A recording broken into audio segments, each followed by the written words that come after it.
welcome back. Terima kasih banget buat kalian yang udah klik video ini dan balik lagi di channel aku. Jadi di hari ini aku mau ceritain salah satu kasus kriminal yang sampai sekarang itu kayak menjadi misteri besar di India sana. Bahkan sering disebut sebagai salah satu kasus paling membingungkan di India. Karena bukan cuman faktor yang rumit, tapi juga ada kesalahan dari pihak kepolisian yang melakukan investigasi pada saat itu. Jadi gini, pada tahun 2008 ada seorang anak perempuan yang ditemukan meninggal dunia di dalam kamar tidurnya sendiri.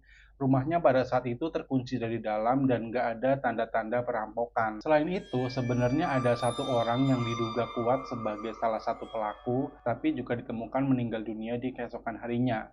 Terus seperti apa sih cerita lengkapnya dan kronologinya seperti apa? So yaudah simak aja video ini sampai selesai. Tapi sebelum itu buat kalian yang belum subscribe channel ini, boleh langsung subscribe aja, like video ini dan share ke teman kalian biar video ini bisa sampai ke seluruh dunia.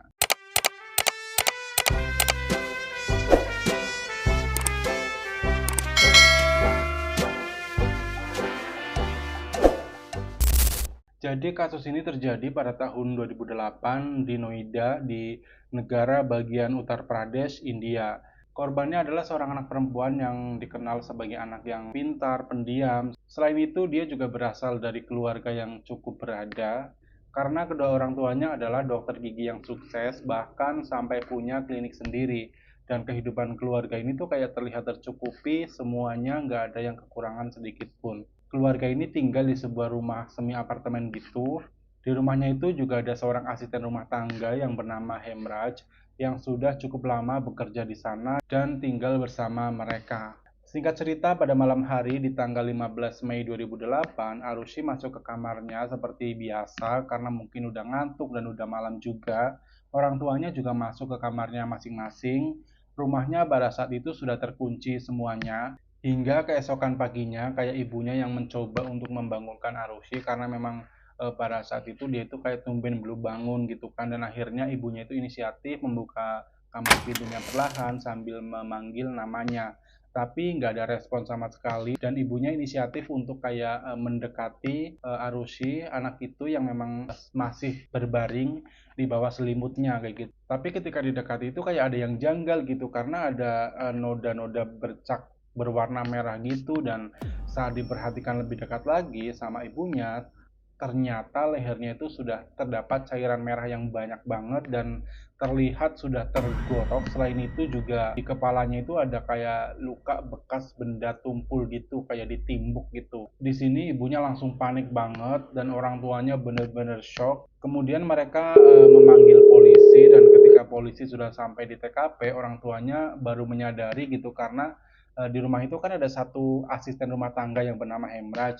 dan dia itu nggak ada di rumah itu gitu. Nah, disinilah kesalahan polisi pada saat itu karena dia itu kayak langsung menyimpulkan kalau si Hemraj ini adalah pelaku yang udah pasti banget lah, kayak nggak perlu bukti-bukti lagi, ini udah fix nih si Hemraj pelakunya kayak gitu. Padahal ya memang nggak ada bukti sama sekali gitu. Dan gongnya lagi, memang kasus ini yang sudah rame banget di kayak di kompleknya itu, orang-orang pada berdatangan dan polisi itu nggak mensterilkan lokasi kejadian gitu, nggak dikasih garis polisi gitu. Jadi ya tempat kejadian itu benar-benar terkontaminasi oleh sidik jari atau mungkin barang bukti lain yang sudah tercampur dengan sidik jari orang-orang yang memang penasaran datang ke lokasi itu gitu. Karena ini kan TKP-nya jadi rusak gitu, ketika misalnya nanti mau penyelidikan lebih dalam lagi nggak bisa karena sudah terlalu banyak sidik jari yang terdeteksi di tempat tersebut gitu. Dan di sini tuh polisi kayak sudah mulai mencari Hemraj karena memang kayak teorinya polisi itu benar-benar udah kuat banget gitu, udah yakin 100% kalau si Hemraj pelakunya ini walaupun gak ada bukti sama sekali gitu.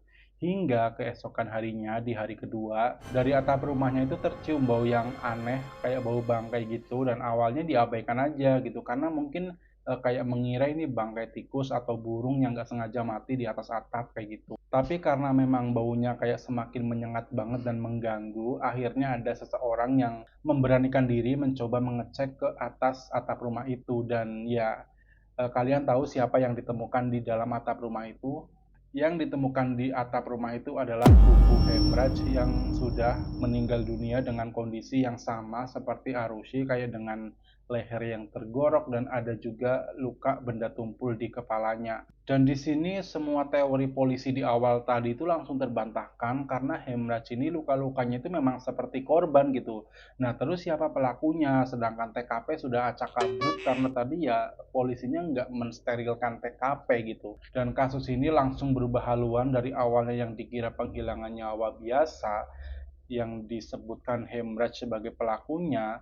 Sekarang semuanya berubah karena penyelidikan mulai mengarah ke orang-orang di dalam rumah itu sendiri. Penyelidikan pun mengarah ke orang-orang di dalam rumah itu sendiri karena memang nggak ada tanda-tanda perampokan, barang-barang berharga juga tidak ada yang hilang, dan yang paling aneh itu adalah tidak ada bentuk perlawanan dari kedua korban. Jadi seolah-olah pelaku ini kayak orang terdekat atau minimal banget orang yang dikenal lah, karena dia itu kayak punya akses ke dalam rumah tersebut. Dan dari sini kecurigaan itu mulai bergeser dan arah tuduhan itu mulai berubah. Polisi mulai mencurigai kedua orang tua Arushi, dan polisi kembali lagi di sini membangun teori meskipun nggak ada bukti sama sekali. Polisi berspekulasi mungkin mereka itu kayak melihat sesuatu yang mungkin mereka anggap itu nggak pantas. Kemudian dalam keadaan yang emosi, ayah Arushi kayak membunuh anaknya sendiri dan Hemraj ART-nya. Jadi ini konsepnya kayak honor killing atau membunuh demi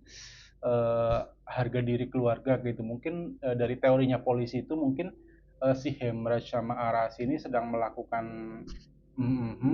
dan nggak sengaja ke gap sama orang tuanya gitu. Dari alasan ini polisi berspekulasi mungkin orang tuanya itu sengaja membunuh Arushi dan ART-nya sebagai harga diri keluarga kayak gitulah.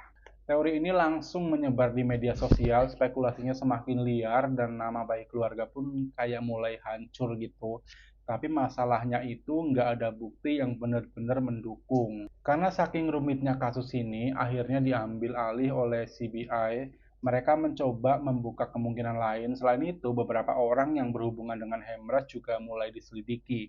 Muncul dugaan bahwa ada orang lain yang masuk ke dalam rumah itu. Sekilas kayak terdengar masuk akal gitu, tapi lagi-lagi bukti nggak ada, dan benar-benar ini tuh cuman kayak spekulasi-spekulasi doang, nggak ada bukti sama sekali. Ya gimana mau ada bukti? Dari TKP aja udah hancur lebur, nggak ada yang bisa diambil sampel sidik jari dan lain-lain kayak gitu. Akhirnya singkat cerita pada tahun 2013 pengadilan menjatuhkan keputusan kepada kedua orang tua Arushi.